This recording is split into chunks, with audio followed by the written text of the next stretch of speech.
ఈ బిలాము మంచి వక్త, బాగుగా ప్రవచించేవాడు, లేక బాగుగా చెప్పేవాడు.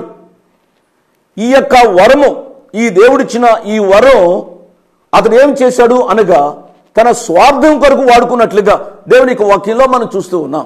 జరిగింది ఏమిటి అనగా ఈ బిలాముకు దేవుడిచ్చిన ఈ వరాన్ని తన స్వప్రయోజనం కొరకు వాడుకున్నాడు.